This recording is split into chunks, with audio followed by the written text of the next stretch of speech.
السلام علیکم ورحمۃ اللہ وبرکاتہ۔ الحمدللہ رب العالمین والصلاة والسلام علی سیدنا مولانا محمد وعلی آلہ واصحابہ اجمعین۔ درس فقہ کی آج کی ہماری اس نشست میں ہم کتاب الطہارت سے شروع کریں گے۔ آپ کو یاد ہوگا کہ گزشتہ کے کلپس میں روزہ اور زکوٰۃ ان دونوں کے مختصر اہم مسائل پر ہم نے بات کی تھی۔ چونکہ رمضان کا مہینہ شروع ہو گیا، اسی لیے ہم نے روزے سے اس کا آغاز کیا اور زکوٰۃ پر گفتگو کی۔ لیکن چونکہ فقہ کی ساری کتابیں کتاب الطہارت سے شروع ہوتی ہیں، کیونکہ نماز ہر عبادت سے بڑی عبادت ہے اور نماز کے درست ہونے کے لیے طہارت ضروری ہوتی ہے، اس لیے فقہ کی تقریباً کتابیں کتاب الطہارت سے شروع ہوتی ہیں۔ آج ہم کتاب الطہارت کا آغاز کرتے ہیں اور کتاب الطہارت میں سب سے پہلے پانی کے مسائل پر گفتگو کریں گے۔ یاد رکھیے کہ طہارت دراصل حدث اور نجاست ان دونوں چیزوں کے دور کرنے کا نام ہے۔ حدث کس کو کہتے ہیں؟ حدث جسم کی ایک صفت ہے جو انسان کو، مسلمان کو نماز، طواف اور اس طرح کی دوسری عبادتوں سے روکتی ہے۔ اور نجاست وہ ہوتی ہے جس کے لگ جانے سے نماز درست نہیں ہوتی۔ یوں سمجھیے کہ حدث انسان کے جسم کی اندرونی ناپاکی ہے اور نجاست اس کی بیرونی ناپاکی ہے۔ طہارت کی دو قسمیں، ایک طہارت اصلی ہوتی ہے، ایک طہارت حکمی ہوتی ہے۔ طہارت اصلی وہ ہوتی ہے کہ ظاہری نجاست کو اپنے جسم سے دور کر دینا، یہ طہارت اصلی ہے۔ اور ایسی نجاست جو دکھائی نہیں دیتی، اندرونی ہوتی ہے، اس کو دور کرنے سے جو طریقہ کار اختیار کیا جاتا ہے اس کو دور کرنے کا، اس کو طہارت حکمی کہتے ہیں۔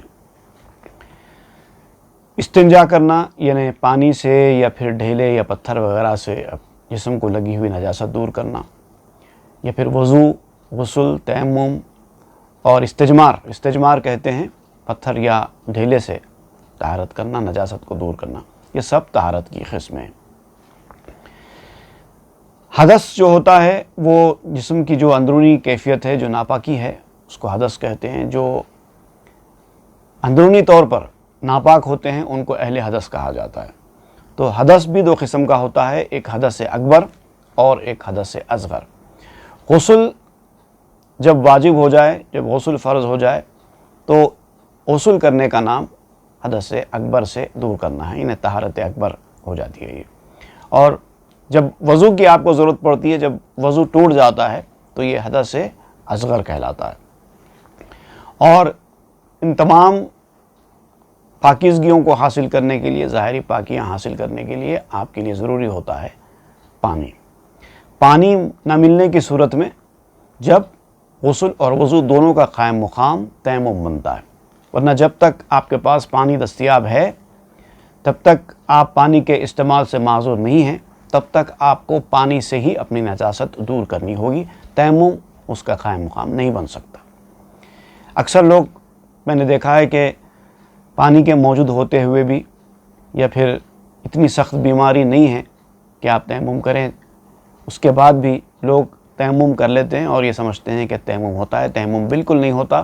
جب تک آپ غسل یا وضو کرنے کے لائق ہیں، پانی کی دستیابی کی شکل میں ہو یا صحت کی برقراری کی شکل میں ہو، اگر آپ وضو یا غسل کرنے کے قابل ہیں تو آپ کا تیمم سرے سے ہوتا ہی نہیں ہے۔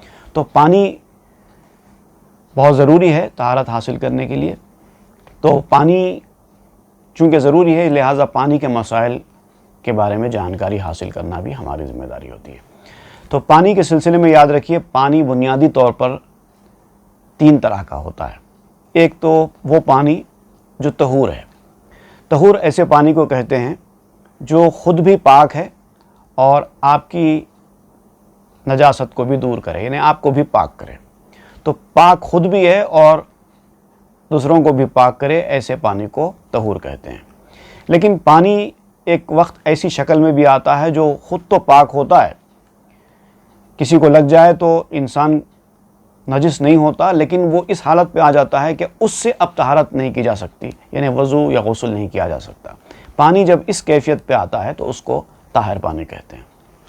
اور وہ پانی جو خود بھی ناپاک ہے اور دوسروں کو بھی ناپاک کر دے، یعنی وہ پانی لگنے سے اچھا خاصا پاک آدمی بھی ناپاک ہو جائے، تو ایسے پانی کو نجس پانی کہتے ہیں۔ طہور پانی کون سا ہوتا ہے؟ طہور پانی وہ ہوتا ہے جو اپنی پیدائشی صفت پر قائم ہو، جیسے کہ بارش کا پانی ہے، آسمان سے برستا ہے، آپ اس کو محفوظ کر لیں، وہ اپنی پیدائشی صفت پر قائم ہے، وہ آپ کے لیے طہور پانی ہے۔ اسی طریقے سے چشمے کا پانی یا ندی کا پانی، نالے کا پانی، تالاب کا پانی اور کسی کنٹے کا پانی یا تالاب کا، کنویں کا یا کسی بڑے حوض کا پانی، یہ سب اپنی پیدائشی صفت پر قائم ہوتے ہیں، تو یہ سارے پانی طہور پانی کہلاتے ہیں۔ یہ خود بھی پاک ہوتا ہے اور اس سے آپ پاکی بھی حاصل کر سکتے ہیں۔ لیکن ایک پانی ہوتا ہے طاہر پانی، جو خود تو پاک ہے لیکن آپ کو پاک نہیں کر سکتا۔ تو یہ کون سا پانی ہوتا ہے؟ اس کو سمجھنے کے لیے سب سے پہلے پانی کی جو بنیادی 3 اوصاف ہیں ان کا جاننا ہمارے لیے ضروری ہے۔ پانی بنیادی طور پر اپنے 3 اوصاف کا حامل ہوتا ہے، اس کو صفات کہتے ہیں پانی کی۔ اگر ان صفات میں سے کسی ایک صفت کی مکمل تبدیلی ہو جائے یا ایک صفت اس کی بدل جائے یا پھر تینوں صفتوں میں تھوڑا تھوڑا فرق بھی آ جائے تو اب یہ پانی طہور پانی نہیں رہتا، وہ طاہر پانی بن جاتا ہے۔ اور وہ 3 صفات کیا ہیں؟ رنگ، بو اور مزہ، کلر، آرڈر اور فلیور۔ جیسا کہ آپ جانتے ہیں کہ پانی کا کوئی کلر نہیں ہوتا، کوئی اس کا مزہ نہیں ہوتا اور کوئی بو نہیں ہوتی اس کو، پانی میں کوئی بو نہیں ہوتی، تو نہ اس میں بو ہوتی ہے، نہ اس میں کلر ہوتا ہے، نہ اس میں مزہ ہوتا ہے۔ وہ بالکل تینوں صفات کے ساتھ بالکل پیدائشی صفت پر قائم پانی اس کو کہتے ہیں۔ اگر ایک صفت بھی ان تینوں میں سے پوری طریقے سے بدل جائے تو اب وہ پانی طہور نہیں رہتا۔ اسی طرح تینوں صفات میں اگر تھوڑا تھوڑا بھی تغیر آ جائے، تبدیلی آ جائے، فرق آ جائے تو اب یہ پانی طہور نہیں رہتا، وہ طاہر بن جاتا ہے۔ اس کے علاوہ پانی کو خراب کرنے والے اور بھی کئی اسباب ہیں، اس کے بارے میں ہم انشاءاللہ آئندہ کے کلپس میں تفصیل سے بات کریں گے۔ ایک ہے نیند سے اٹھ کر رات بھر گہری نیند سونا اور اٹھنے کے بعد اپنا ہاتھ بغیر ہاتھ دھوئے کے کسی برتن میں ڈبا دینا، تو اس سے بھی پانی طہور باقی نہیں رہتا، خراب ہو جاتا ہے۔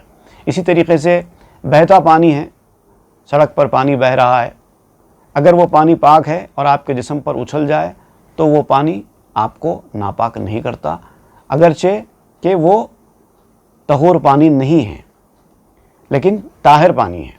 آپ کو وہ پانی سے آپ طہارت لے نہیں سکتے، لیکن اگر وہ آپ کو لگ جائے تو آپ کا جسم ناپاک نہیں ہوتا۔ ہاں، اگر بہتے پانی میں بھی اگر غلاظت نظر آ رہی ہو، نجاست نظر آ رہی ہو تو اب وہ پانی نجس ہو جائے گا، ورنہ وہ پانی نجس نہیں ہوتا۔ جیسے آپ سڑک پر جا رہے ہیں، روڈ پر پانی بہہ رہا ہے اور وہ اس کے چھینٹے آپ کے اوپر اچھل جائیں، اگر اس بہتے ہوئے پانی میں نجاست نظر نہیں آ رہی ہو تو وہ پانی طہور نہ ہونے کے باوجود بھی آپ کے لیے پاک ہے، کیونکہ وہ طاہر پانی ہے، نجس نہیں ہے۔ ہاں، اگر نجاست پانی پہ بہتی ہوئی دکھائی دے رہی ہے تب وہ پانی نجس ہو جائے گا۔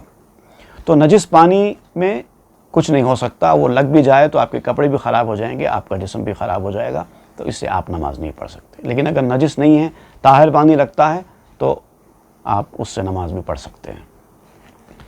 اس کے علاوہ ایک بات اور یاد رکھیے کہ پانی تھوڑا اور زیادہ، اس کے بھی احکامات الگ الگ ہیں۔